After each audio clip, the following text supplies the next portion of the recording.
राजाओं के बच्चे गुरुकुल के अंदर पढ़ रहे थे, तो पढ़ते उनके 3 महीने हो जाते हैं। जब कहलाती 3 महीने हो जाते हैं, उनकी परीक्षा ली जाती। पहले के जमाने के अंदर गुरुकुल के अंदर पढ़ते थे। जब परीक्षा हुई तो गुरु ने सोचा कि मैं ये राजाओं के बच्चों से मैं परीक्षा लूं, कैसे लूं? तो उनके दिमाग में एक चीज आई, इनके लिए ऐसा कुछ करो जिससे मुझे लगे तो सही कि मैंने क्या पढ़ाया, एक्चुअल में पढ़ाई क्या की, इन्होंने कितना मेरे से सीखा है।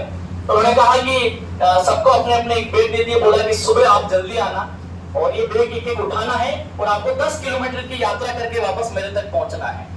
तो शिष्य सब रेडी हो गए, 10-12 शिष्य थे, राजाओं के पुत्र थे, बोले ये काम तो कर लेंगे। और कहा जो सबसे पहले दौड़कर आएगा उसको आज के इस पूरे परिणाम में पहला घोषित किया जाएगा, रिजल्ट में पहला घोषित।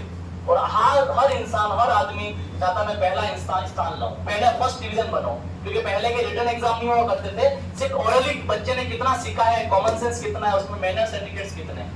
जब गुरु ने सुबह आदेश 6 बजे बुलाया, सभी शिष्य आ गए, बोला सब अपनी अपनी मर्जी से एक एक बैग उठा लो। तो सभी ने अपना एक एक बैग उठा लिया। थोड़ा बोला कि इस 10 किलोमीटर की यात्रा करके वापस आना है।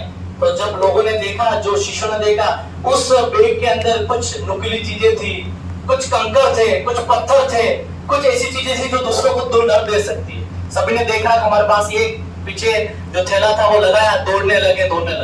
लेकिन कुछ शिष्यों के मन में ऐसी नफरत की भावना आ गई और कहा कि हमें रेस में आगे बढ़ना है, तो ये सब बराबर दौड़ रहे हैं, तो जो चीजें थी गुरुजी तो देख नहीं रहे 10 किलोमीटर यात्रा में, क्यों ना वो चीजें जो नुकीली है वो क्यों ना नीचे डालते जाए, पीछे जो आएंगे उनके पाँव में चुभेगी और पीछे रह जाएंगे।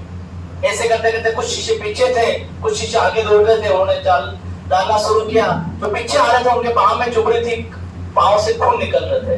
तो जैसे जैसे यात्रा पूरी हुई, 10 किलोमीटर पूरी करने के बाद 1-2 शिष्य पहले पहुंचे, तो गुरु ने कहा बहुत अच्छा, तुम सबसे पहले आगे शरीर देगा, सब सारी चीजें खड़ा कर दिया, दूसरे को खड़ा कर दिया, तीसरे को खड़ा कर दिया, चौथे को खड़ा कर दिया, पांचवे को खड़ा कर दिया, छठे को खड़ा कर दिया, 9 तक खड़े कर दिए। 10वां शिष्य आए, 10वां 1 घंटे के बाद पहुंचा, उसके पाँव में उसके अंदर नुकीली चीजें चुभी हुई थी, खून निकल रहे थे, लेकिन उसका बैग छोटा था, वो पूरा भरा हुआ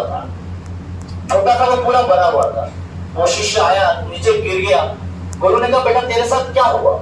उसने वाक्यांश सुनाया कि जब ये दौड़ रहे थे तो दौड़ते इनके दिमाग में क्या पता क्या आया, कुछ नुकीली चीजें थी, पता नहीं क्या किसने डाली, लेकिन मेरा अपना धर्म था कि अगले आने वाला कोई राहगीर होगा उसको नहीं चुभ जाए, इसलिए मैंने सबको इकट्ठे किया और मेरे बैग में भर के लाया।